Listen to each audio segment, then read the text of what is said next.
Welcome to AZ TechCast, sponsored by the Arizona Technology Council, with your hosts, Steve Zylstra and Karen Nowicki. AZ TechCast is dedicated to covering innovation and technology in Arizona and beyond. Broadcasted monthly, AZ TechCast invites leading experts to have real conversations about what is happening in the tech sector across the state of Arizona. From regional news to innovative startups, companies, and emerging technologies, AZ TechCast covers the critical issues and economic trends propelling the state's growing tech ecosystem. From SEO to paid media to website design, refining your company's digital marketing strategy can be overwhelming. But if created intentionally, it can be a critical step towards meeting key business goals. I'm Karen Nowicki, president and owner of Phoenix Business RadioX, and I'd like to welcome you to AZ TechCast, sponsored by Arizona Technology Council. AZ TechCast is dedicated to covering innovation and technology in Arizona and beyond. Broadcasted monthly, AZ TechCast invites tech and business experts to have real conversations about what's happening across the state of Arizona. AZ TechCast discusses the critical issues, topics, and trends propelling the state's growing tech ecosystem. Please join me in giving a warm welcome to today's featured guest. We have Simon Golding, Senior Digital Marketing Consultant at Intero Digital. Welcome, sir. Thank you. Happy to have you. Rihanna Lawrence, Content Marketing Manager at Trimble SketchUp. Hello, Rihanna. Hey. And Andrew Smart, Co-founder and Commercial Director at Slater. Hello. Hi, Karen. Oh, sorry. My alarm's going off to tell me I should be here. That was all, yeah. You're here. Well, you're here, so I love it. Well, yeah, right. Well done. It was almost on cue. And Andrew, ding, ding, ding, ding. Yeah, we should have those little bells like a game show. Thanks. Little buzzer. That's right. Yeah, right.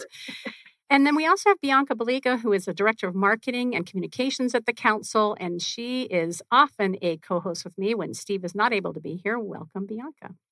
Thank you so much, Karen. Excited to be here with you. Yes, we love Steve, but we also love when you and I get to play on this podcast together as well. So we are going to shed some light on up-and-coming digital marketing solutions that can give your company a competitive edge. We have a lot of interesting ground to cover, so we're going to dive right in.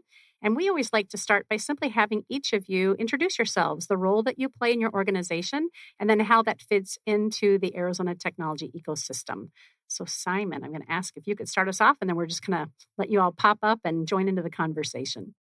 Round robin, love it. Thank you. So Simon Golding from this corner. My title is Senior Digital Marketing Consultant here at Intero Digital. So we're a comprehensive digital marketing agency. If it relates to digital, we're in that space. My job role is to consult with clients to help put together a plan that's going to get them the objective they're looking for within the timeline and budget that they have to play with. So we're a lot of hats on this side of the fence. It's a really exciting job. We've talked to a lot of different businesses, a lot of different sectors. But that's a little bit about my corner of this crazy world. Mm-hmm. I can jump in here. My name is Rihanna Lawrence. I'm Content Marketing Manager at Trimble SketchUp. I oversee content strategy and content creation as part of SketchUp's marketing team.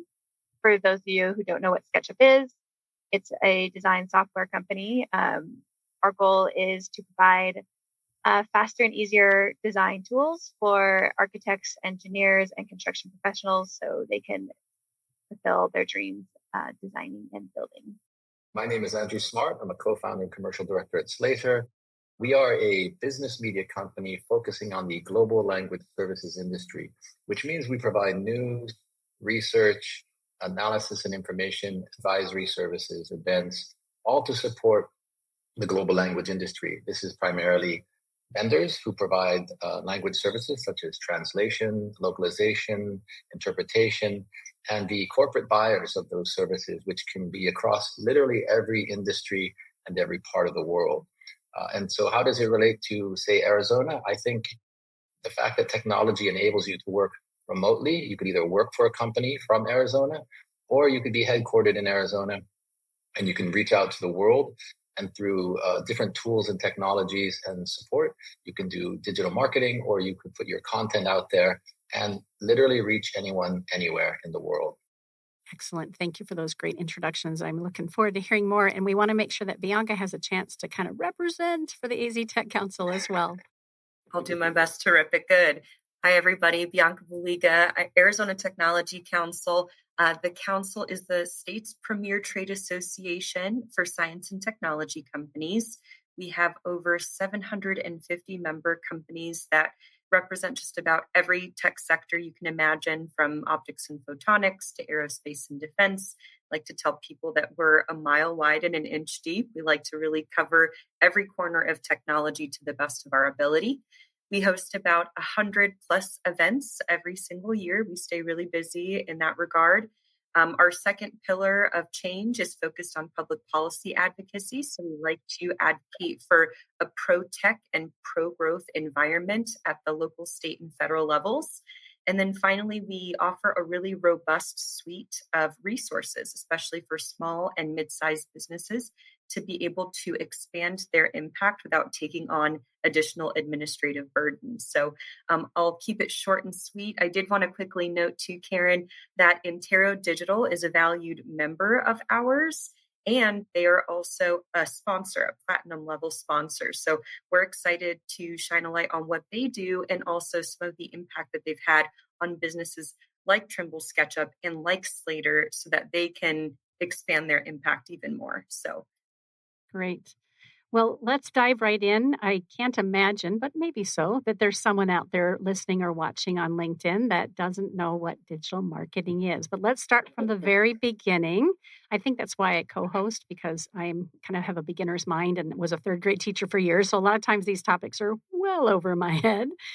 Digital marketing, let's define it and let's talk about how it has evolved the past couple of decades, because it certainly has. So again, we're just going to let you all jump in and find our way through a great definition and springboard for our other topics. Love that. Yeah, I'll jump in there first. I feel like it is such a broad kind of label naturally, and sort of should stay broad in a sense.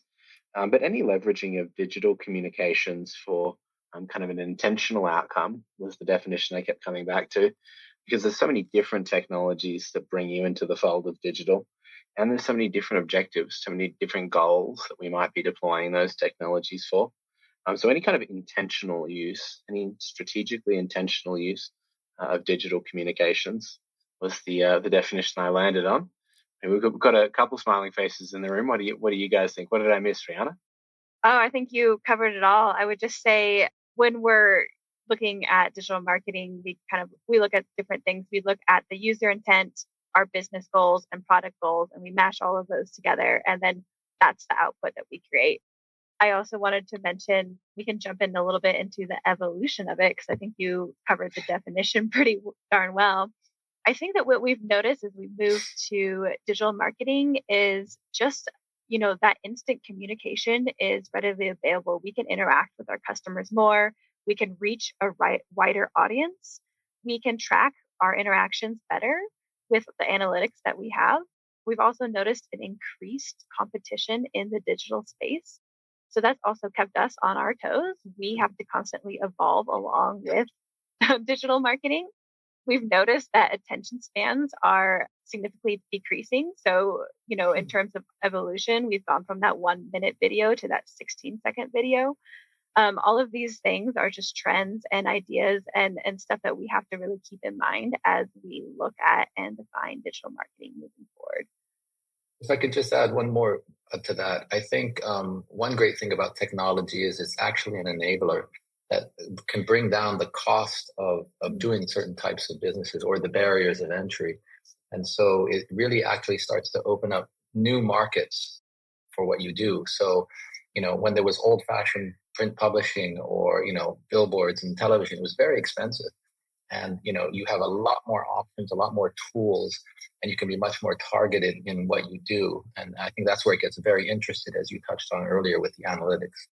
now, I think there are still a lot of people out there who, when they think about marketing, they think about those printed brochures that are stuck in their, screen doors, or the things that they receive in the mail. And I think there are certain industries that still require that traditional physical marketing. But what do you all think? Has digital marketing completely replaced traditional marketing? Or is there still a time and place where traditional marketing may still be relevant? If you don't mind, I'm sure people aren't thinking about in-person events, but in the corporate setting, conferences are extremely important as perhaps the highest value added touch point for two people to get together and have a long, in-depth conversation. So I would say that real world experience is not going to be replaced by digital. We went through the pandemic. We ran a lot of online conferences. The content was good, some networking, but it certainly doesn't replace the in-person experience. Andrew, I 100% agree with you there. I mean, we do a lot of digital marketing, but I'm so glad we're out of the pandemic now, and we've been able to host our in-person events.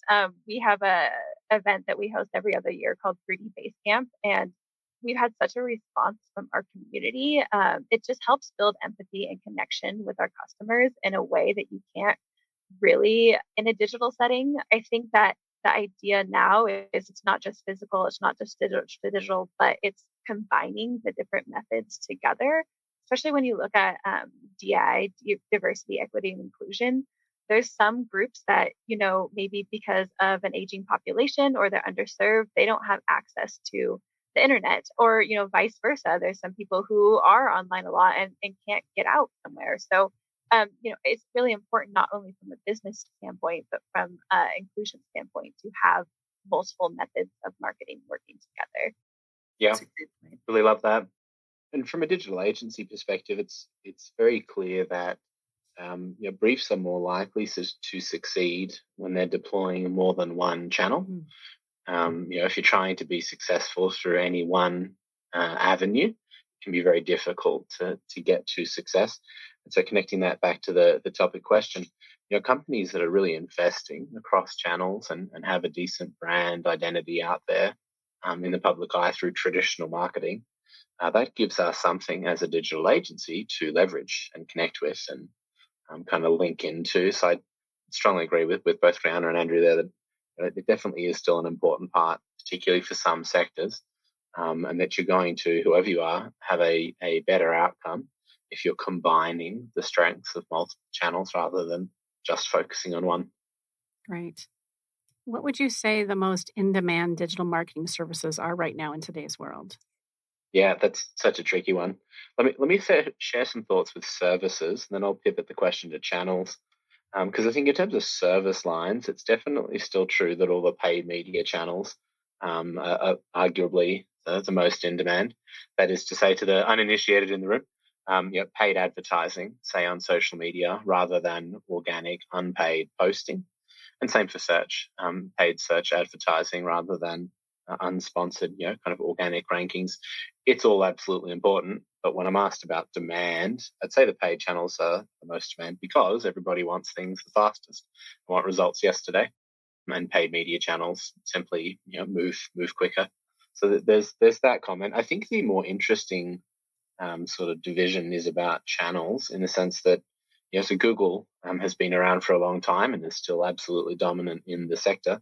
But my, TikTok and Amazon have rapidly, taken over certain information segments. And I'd say that those two networks or channels, Amazon and TikTok, probably the two that we're hearing the most about at the moment, because with a new marketplace or a new landscape is potential to be the guy who got to the top of the hill first for whatever your given business industry might be. So we're seeing a lot of really interesting exploration with TikTok specifically about how that can fit into the marketing plan of a mature business. Yeah, so love that question. I think paid services are the most popular.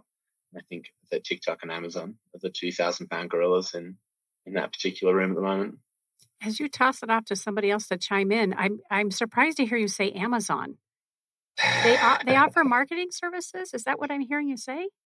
Not that they offer services per se, but if you're selling a product, employing an agency like us to make sure you're showing up. Amazon specifically, one of my favorite stats to throw out there. So if you look at 2022, the obvious stat is that most e-com transactions checked out on Amazon, about 75%. That's ridiculous. It's huge majority. But what's more interesting is that around about 63% of product search started on Amazon. And so historically, where you saw people Google a product and then circle to Amazon to check out, people are now starting their discovery journey on Amazon. So it's definitely growing rapidly in that sort of discovery capacity. If I can just touch on, I'm going to have to frame a lot of my answers from the B2B, the business to business background that we work from. But email is particularly important, and having a well-curated and developed database that you can go to for different types of messaging. We find email particularly useful, not just for promoting our own products, through our newsletters, but also we provide advertising services for others to do so. The other thing that I would circle back on is video, both in the front end promotion of certain things, conferences and events or research that we do, and also on the back end. So, we would do a webinar like this or a workshop or a conference. And then, of course, we'd slice and dice portions out for consumptions later and put it across social media and other places. So these two things, video, I think, is increasingly important, incredibly important. Yeah. Andrew, I agree too. I mean, one of the things that we appreciate about InterDigital and what they do for us is they like to keep us, I'm sure you too, they keep us kind of abreast of what the latest trends are. And video has really risen to the forefront just because of what I mentioned before with those shorter attention spans, and video is just a lot more attention grabbing.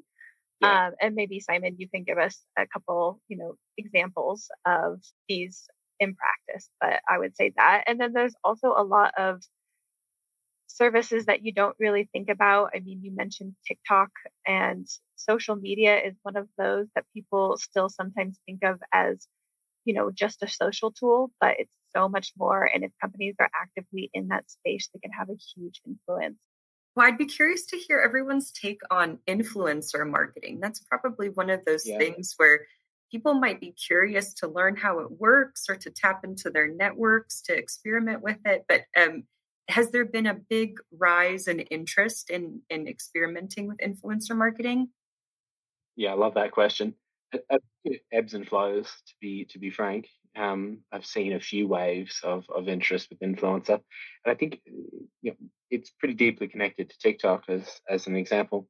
There's definitely an appetite from a lot of business owners to experiment with and play with some of these new technologies that are a little scary to them, and they're not sure how it can fit into their marketing, particularly with the points you just heard from Rihanna and Andrew of kind of knowing when to use which tool. If I'm a business to business agency and I'm curious about influencer and TikTok and video, trying to figure out how to sensibly leverage those kinds of tools in a way that aligns with my audience is definitely a big one. So one of the kind of the added answers that was coming through my mind as we're just chatting through services is consultancy and strategy. And it's so easy to accidentally brush past that. But truth be told, I guess that's probably the most in-demand service is people coming to us and saying, 35,000 options here. How do I build a sensible strategy that pieces those together? And what are you seeing other people do for my industry? And so I think influence is a great example of people wanting to play with those new tools. It's also a very authentic medium in some senses, and it leans into we're kind of watching this shift of consumer behavior towards demanding transparency and being very mindful of privacy and all these sorts of issues. Influencer marketing is kind of the market's desire to hear from our peers rather than just brands.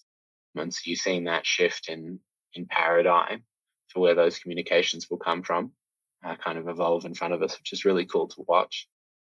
I also think in a business context, again, the alternative to the business context of an influencer is a thought leader, somebody who's an expert in an area, and they would put content out. And in an advertising context, actually, people who publish sponsored articles on our website get much deeper and longer engagement of about 4 minutes on that article compared to press releases, which are about 3 minutes, and a regular news story about 2 minutes. So even though it's advertising, if you actually put something of real value out there, something that people are genuinely interested in, then you actually get engagement, and people take that and they file it away and then go through the decision-making process, and then they come out the other side at some point and they reach out to you. In a sense, I feel like expertise is part of the formula with influencer marketing, and the other part of the formula is the following, right? Yes. You've got folks on TikTok all the time who may or may not be experts in any given topic, but they have that killer following. And that's what a lot of these brands are trying to get in front of folks, especially folks of younger generations. Simon, I know you started to speak to this a little bit earlier. And I'm going to frame this question in two ways to be applicable to everybody. So, Simon, what are some of the biggest challenges that you see companies needing support with, and how can digital marketing agencies help? And then, Rihanna and Andrew, maybe what were some of the challenges that you were facing internally that propelled you to seek help from a digital marketing agency? Yeah, love that question. I think the top line answer I'm going to kind of provide there in terms of where we find companies primarily needing the support is definitely back on that strategy point and consultative direction. There's just so many options that we have, and I think probably a solid 2/3 of inquiries that we receive that we end up moving forward with. The service lines they ended up engaging were distinctly different from what they were asking for when they knocked on the front door. And the gap between those two is where a lot of the magic happens in kind of getting into the meat and potatoes of, dear business owner, what is it that led you to reach out? What's the why behind the why? And how can we really translate that into actionable marketing objectives that are going to get you where you want to go? So that's definitely a top line answer there. And then kind of connected to that, I think the second probably most common request that the people are coming for is definitely demand generation. Vis-a-vis the comments Rihanna was adding earlier about this industry evolving, attention spans are dropping as the velocity of communication increases.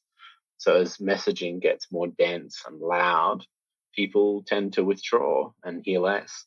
And so it's very difficult to kind of cut through effectively in this rapidly evolving time to be alive. Staying relevant and effective with messaging and comms is definitely that through line. I'd love to hear, Andrew, if you've got any thoughts there, mate, in terms of where, because I know you also hear from a lot of different companies in terms of where their challenges are being met. Does that align with with what you're hearing out there in the trenches? It does, because when we look at our universe of companies, most of them are small and medium-sized companies with revenue of less than $5 million. Half the audience is a small company. And so they have the same challenges of every small company, which is how to be an expert on everything, including marketing.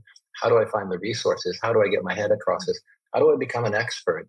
And that's why you really should go and talk to somebody who knows what they're doing and has seen it across 1,000 different real world situations. And that's what you're going to them for, to have them help shape your thinking on your own business. There's a lot of invaluable consultancy there. And then, maybe lay out a game plan for you on what might be right. And it will save you a huge amount of time, a huge amount of energy. And you can measure things so much more effectively these days in digital that you'll start to see real metrics. It might take a little time to get things going with the SEO or other things, but you can see the needle start to move. Yeah, Andrew, I agree with that. Having that expertise of somebody who can really dive into something is great. And even if you have experts on your team, that objective opinion of a third party coming in is so valuable, because we are clouded by our own preconceived notions. I also think any big business shifts, when you're talking about small companies, if they've had a lot of growth, for example, when we shifted from license to subscription, we needed to completely update our digital advertising strategy. And, that's the time when we bring in those third parties to, focus on our advertising platforms, really give them a deep dive. Are there any that we don't need to be on? Are there any that we need to improve upon? And how can we scale as we grow? On the topic of influencer, we've had a handful of people come through the studio. And one of the things I love so much is when we have our clients like AZ Tech Council come and be part of what we're doing on a monthly or weekly basis.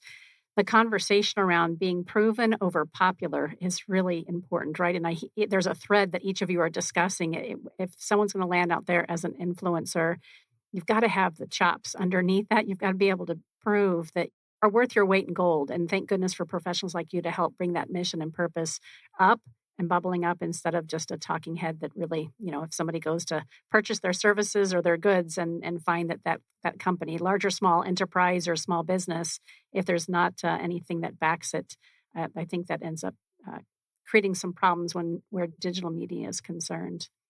Yeah. And Yeah. Karen, I would add being authentic over being popular from an influencer standpoint, because, it doesn't, if you have an influencer who is hugely popular, but they don't reach your audience, that they don't connect, that what they're selling starts to feel salesy, then you've lost them, Yeah. So I agree with all of that. It's so important to choose your influencers carefully, because otherwise you're wasting your time. Yeah. And I think influence is such an interesting service compared to a lot of the other things in digital marketing.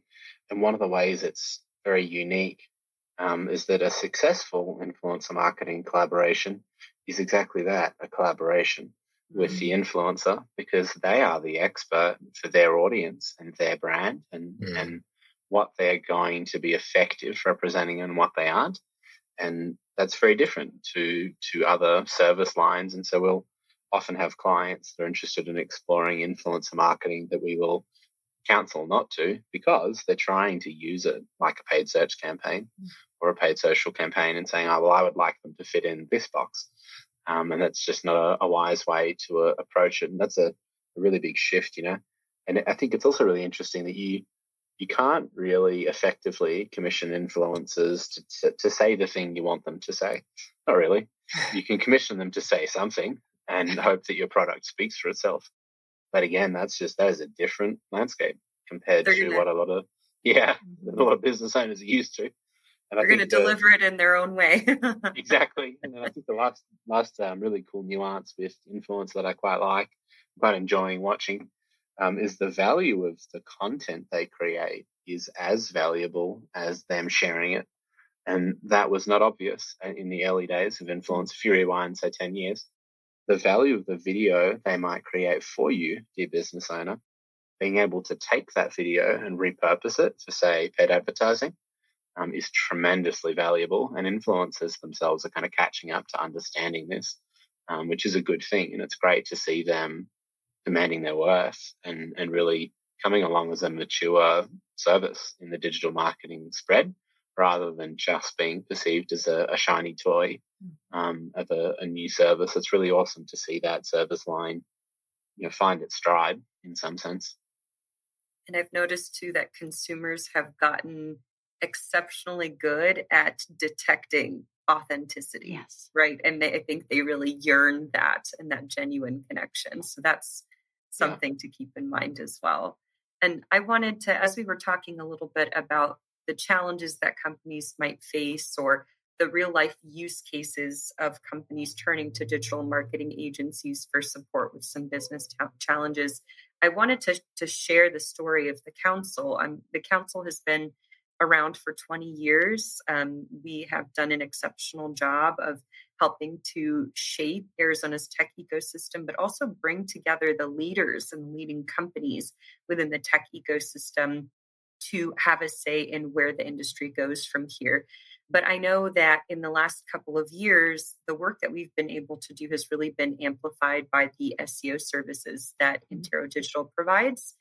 We actually just did a huge website redesign with another partner who worked really closely hand in hand with Intero Digital to make sure that each new page we were putting on the website was being found, that the keywords were being optimized, that everything that we were kind of reorganizing on the back end was easy to navigate. So as a one-person marketing team, have really relied heavily on Deming, who is part of the Intero Digital team, to point us in the right direction in terms of what keywords to be focusing on and what keywords we should be building content around to bring people to our site. So even us as a trade association that has a pretty small but mighty team has benefited from this. I can't even imagine how larger teams have been able to benefit from services like these.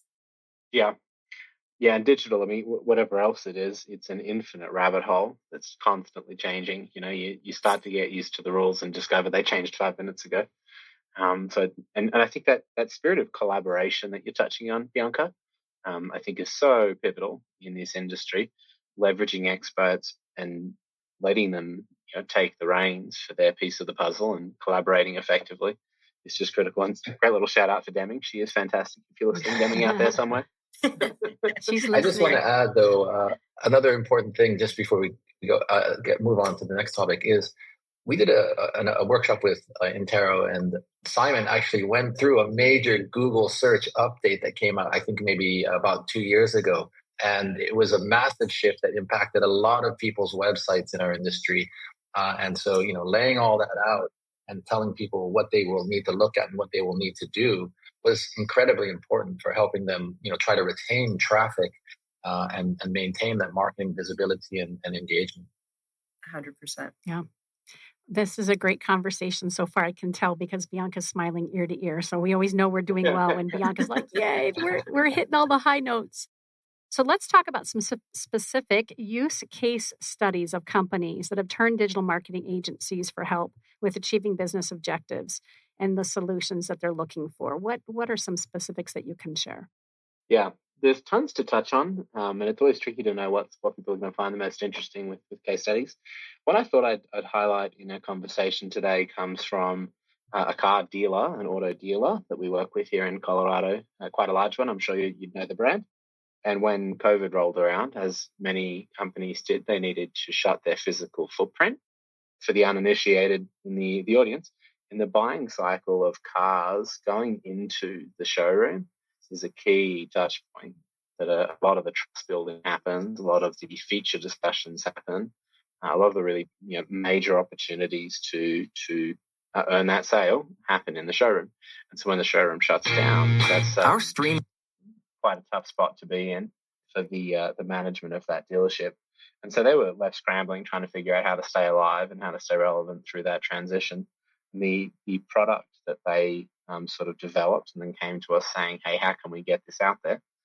Was basically to start doing a lot of what you find in the showroom at the customer's house. So the salesperson would literally drive the vehicle out and consult with them there and have a decent length conversation on property at the residence location. And then the game then is, well, how do we get that out there and how do we leverage this offering from the market? And so we worked with them to do a day of filming there on location. Speaking of video, touching back to the last conversation, video is so important because it's the most powerful storytelling medium, and stories are everything when it comes to marketing. So we put together some really nice, shiny assets that told the story of why they built that product and what they were doing to disinfect cars before taking them out. It's kind of addressing some of the anxiety around the COVID pandemic while also providing an effective functional product. And then we used paid social and paid search, which gives us access to a whole lot of fancy targeting tricks to deliver that video very directly to the person who might be in market for a vehicle and would be someone who might otherwise have gone to that showroom. And that 1-2 punch of really strong video creative delivered via paid search and paid social was tremendously effective, not just during the pandemic, but it was such a popular offering, they never actually got around to switching it off again because it's become such a popular choice from buyers. And so you've just got a little microcosm there of problem, product-based solution, and then a communications challenge for how to get that solution out to market. And digital was just by a large margin the most effective delivery of that messaging. So I thought that'd be a good one to share there. If that makes sense to everybody in the room. Andrew, Rihanna, I know you've already touched on your own use cases. Anything else you'd want to add for that one? No, I think Simon did a great job covering it. All right. This is a great conversation so far, I can tell, because Bianca's smiling ear to ear. So we always know we're doing well. And Bianca's like, yay, we're hitting all the high notes. We're going to break for a word from our sponsor here for just a moment, and then we'll come back with our next set of questions and topics. We want to make sure that we have an opportunity to thank Arizona Commerce Authority, who is AZ TechCast 2023 Innovation Sponsor. The Arizona Commerce Authority is the state's leading economic development organization with a streamlined mission to grow and strengthen Arizona's economy. Let's hear from them now. Our streamlined, pro-business approach helps you achieve more by putting less between you and future success. Less red tape, lower taxes, less distance separating you from the tech leaders of tomorrow. This innovative ecosystem will supply your business with tools and resources to compete in the 21st century and beyond. But your future is more than just business success. In Arizona, the lifestyle you want is at your fingertips. Explore cities known for their Southwest heritage and modern vision. Enjoy beautiful scenery and endless outdoor activities on land, water, or snow. And if you're looking for a little friendly competition, we've got plenty of teams to choose from. With constant sunshine, vibrant culture, and natural wonder, Arizona provides a style of living that's entirely unique. People from all over the world call our state home. From student leaders who fill the classrooms of our top-ranked universities, to a skilled and abundant workforce that's ready for what's next, to the neighbors, friends, and peers we interact with daily, Arizonans are united by a pioneering spirit that moves us forward. So as you look to the future, know that it's filled with the perfect balance of innovation and high-quality living that makes life better here.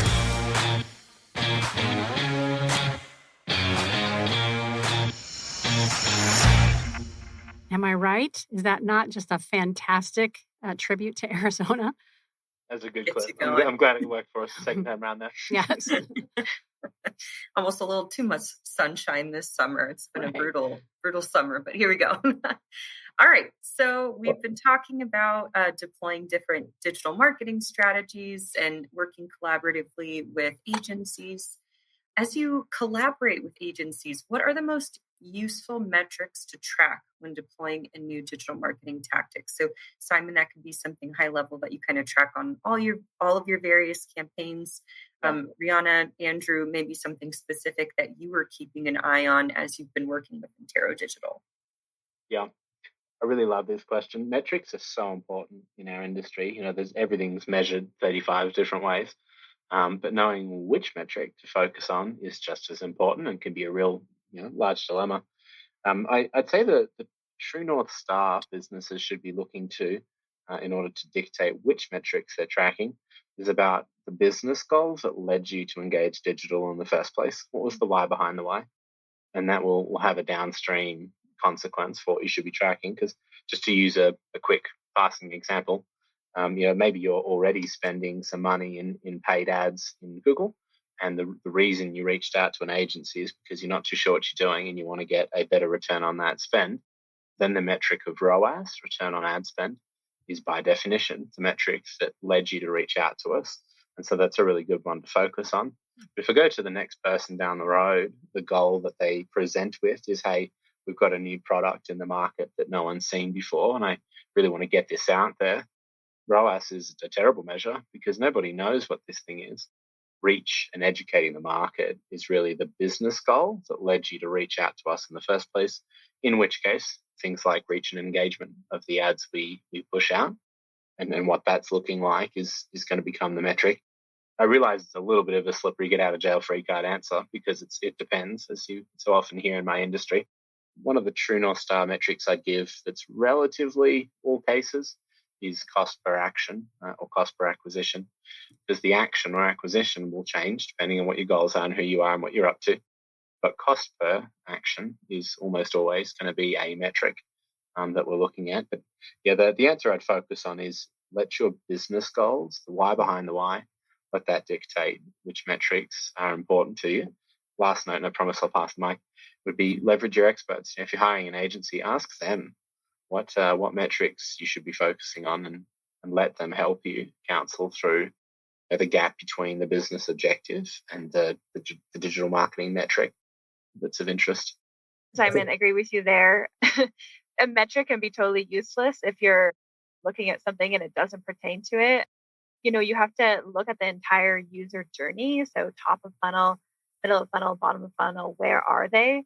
For example, if you have a paid ad campaign that's an awareness campaign, and let's say it's driving to a blog, and you're getting a ton of click-throughs on that ad, that's great. But then when they go to the blog, they're not following through, to your purchase, or they're not, the scroll depth is really, really low, then you know that you're not directing them to the next step in the appropriate way. Maybe they need something else to carry them through the user journey. Yeah, I couldn't agree with that more. I mean, as a media company, we create a lot of our own content, but really, first and foremost, it has to be SEO friendly. What are our keywords, first of all, relevant to our audience and our business? How are people finding us? Are we ranking high enough so that they come through our organic or paid search? Then they land on the page, and we have a freemium model. So will they sign up for our newsletter? Is that the action? Or are they looking for something specific? And we have put our own, people may think banners, ads are dead or not. We have our own ads within our own website that then, have calls to action and conversion. So we look at conversion, just like Simon said. And all of this has a cost of acquisition, and it's got a funnel model like Rihanna touched on. So, it's incredibly important to think about that whole journey that she mentioned. And then each step of the way, you don't want to lose people, but you can at each step of the way. So you got to be very, very careful to kind of make the whole thing work. It's a very delicate, complex thing you have to put together and keep working. As I said, Google can change the algorithms, any day they want. Yeah, and I think something else that's really important that Andrew's kind of highlighting there is there's no one metric that tells you everything you need to know. And so beware the tyranny of getting too focused on one metric. And something we run into a lot in our industry is the problem of vanity metrics. Because if you, dear client, tell me all you care about is having XYZ number of visitors to the website, it can be tempting to chase traffic that was never going to lead to sales in order to hit that metric you were asking for. And this is the tyranny of vanity metrics. And so, as Andrew was just stating there, keeping an eye on qualitative metrics in tandem to quantitative metrics is just vital. And it's a mistake and an easy one to make, to find one metric that you like that just feels comfortable and then just lock onto that, which is an easy mistake to make, but it's not a good way to go.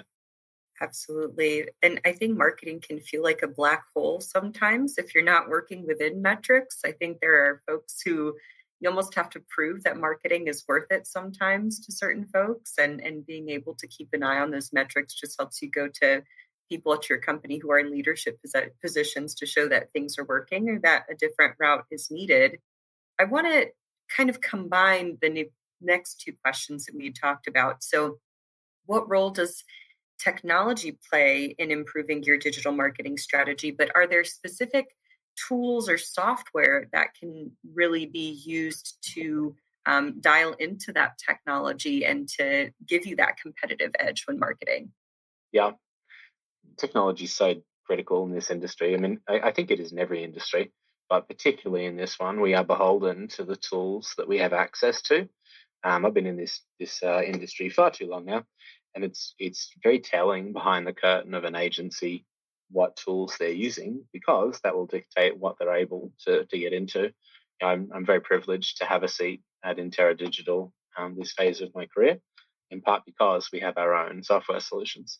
The Intero bot, something we've been developing and updating for over a decade, and it gives us partly gives us the ability to do things other agencies maybe don't have the same capacity to do, like mind map visualization of the website. So visualizing that site map can be critical. But moreover, it allows us to tailor the technology to fit our own use case. And so a good example there would be a quality score emulator. What the quality score of your ads are in Google Ads is critical to how the performance will end up going. Historically, you need to have access to someone's ads account in order to find out the quality scores. We built a solution ourselves to emulate that calculation without access. And that gives us the ability to look at the quality score of competitor campaigns which would otherwise not be possible. And I mean that the through line of the point is that what we're able to see is dictated by technology. And so having the right tech stack behind you to provide the metrics that you need to get what you're trying to do done is absolutely critical. So that, the technology stack's absolutely vital. Rihanna, I'd be curious to hear if you find that same experience internally on the Trimble side. I know you guys have got a pretty complicated ecosystem. Yes, we do. Technology is a tool, right? So it's something that you use to accomplish something. And so I think it's really important to vet your technology very thoroughly before you implement it and really ask, what is this tech helping me do?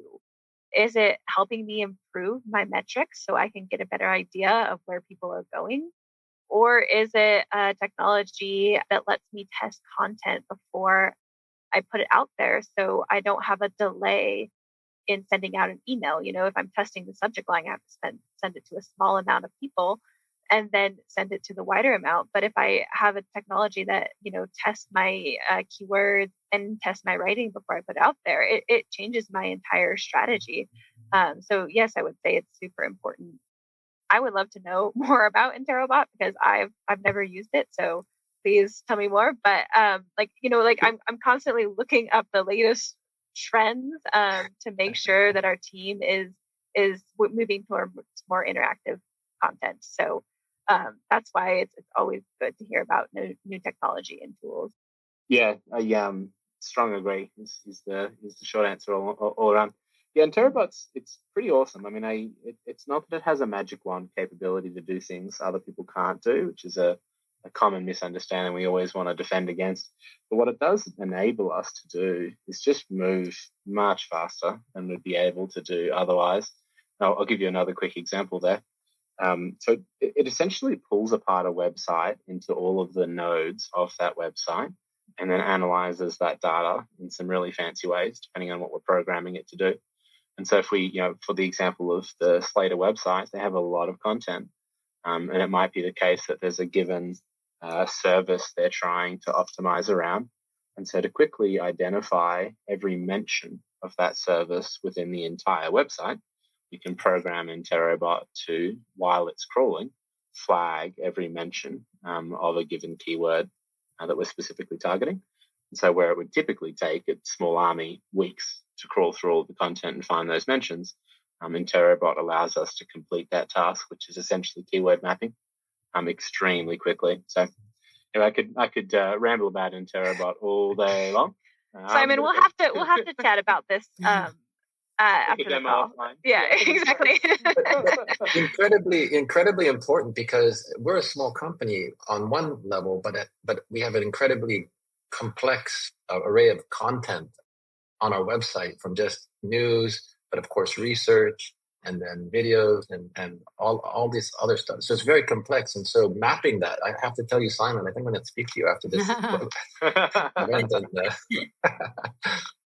I was just going to say, I love that. Thank you for all the love from InteroBot. The dev team will be blushing if they're listening. Yeah. Well, we got to vet it first. But yeah. Carefully. Touché. And I'm sure we'll have viewers and listeners curious as well, especially with Rihanna and Andrew leaning in. So they'll be like, oh, if it's that important to them, we need to do the same. What advice would you give to a company that's evaluating their digital marketing strategy? Rihanna kind of, teased a little bit of that in her last response, but what advice do you have when they're looking at their strategy? Yeah, love that. I think being nimble is one that comes to mind for sure, because whatever's happening today will change before end of day. So being nimble is definitely a big one. And then leaning into collaborating with your partners. I think Rihanna, Andrew, and I have also, that word collaboration has come up a few times. It's just vital. It's very easy to give an agency too much leash, and then they're not paying attention to the nuances of your brand. It's easy to not give them enough leash and micromanage away all your billable hours. So I think collaboration and being nimble are the two big things that I would throw out there. Andrew, Rihanna, what do you guys think? Yeah, I agree with all those points, Simon. I would add that when you're evaluating your marketing strategy, your digital marketing strategy, you need to make sure that your business goals and values align. Making sure, what you said in terms of collaboration, everybody is on the same page. And then it's boring, but it's important, is that good old fashioned audit of your current services. Audit your digital marketing presence, audit your ROI, audit your current messaging. How does it align with your business goals? And then also, where are the gaps in your current strategy and where are your strengths? And then measuring that against your goals will give you a path forward that you can take. So you're not just blindly reaching in the dark for ways to improve. Love that. And any advice in this similar sort of context on what companies should consider when selecting a digital marketing agency to work with? That can be such a big decision, and you want to make sure it's a culture fit, obviously, and that you enjoy working with the team. But I guess, Brianna and Andrew, was there anything that really pushed you over the edge with Intero Digital and was like, this is definitely the team you want to work with? Or, were there red flags with others that you noticed that you might want to warn other people about? Well, I think responsiveness and attentiveness are incredibly important when you have an account manager or somebody working with your team, that point of contact, because no matter what else is going on in the world, you're worried about your own business, and that's the most important thing to you, right?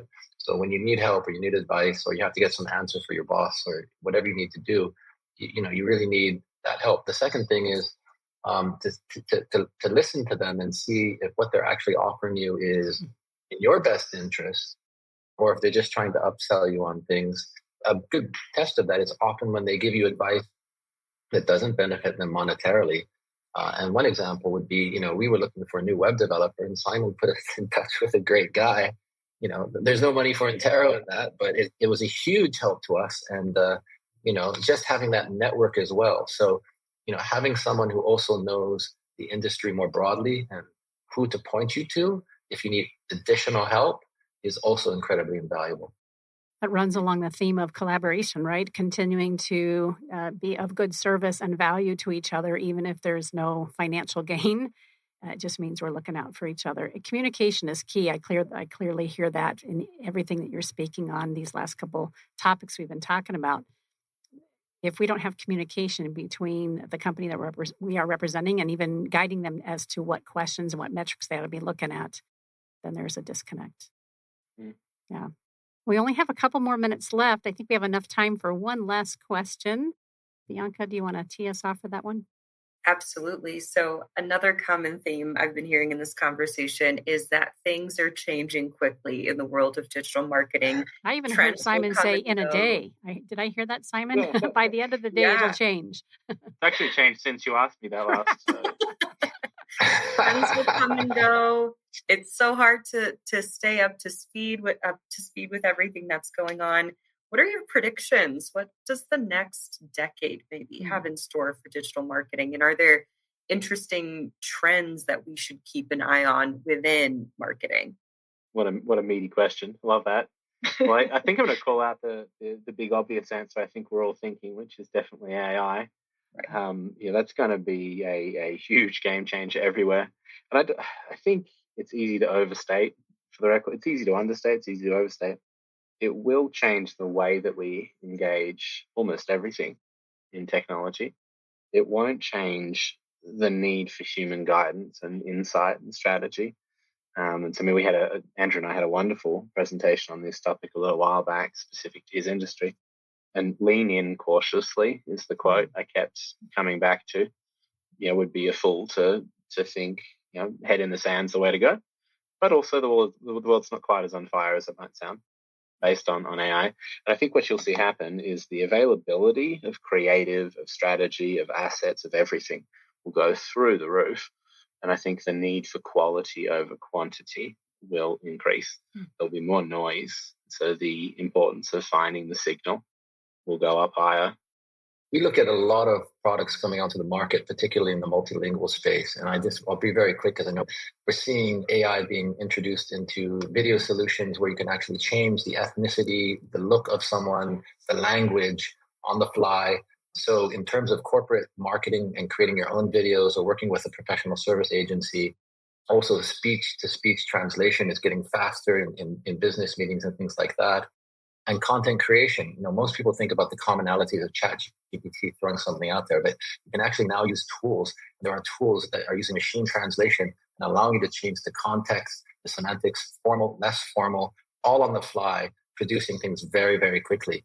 It's still in the early stages of this, but it's a very exciting time. Yeah, Andrew, I agree. I mean, AI is the big topic. I think it's a good for research. We haven't got to the point yet where it's as good for producing and implementing, but we'll see. One of the things I think that will happen with AI and all of these technologies is the merging of all different forms of communication. We'll see more immersive content. So you'll have video combined with text.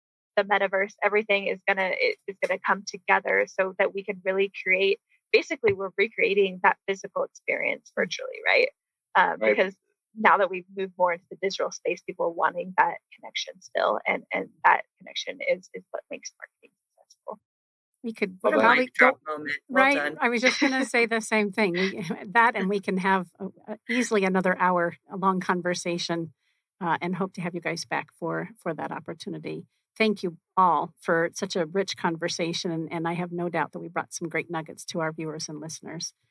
Today's AZ TechCast was brought to you by, again, Arizona Commerce Authority, the state's leading economic development organization with a streamlined mission to grow and strengthen Arizona's economy. So we always appreciate Arizona Commerce Authority's contribution to our podcast.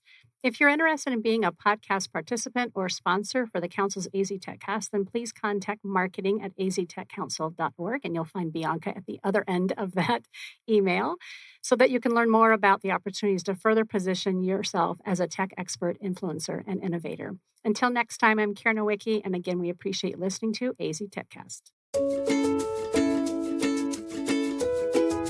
Thank you for joining us for this episode of AZ TechCast with Arizona Technology Council, featuring leading tech and business experts that help influence and shape our great state and the industries they serve.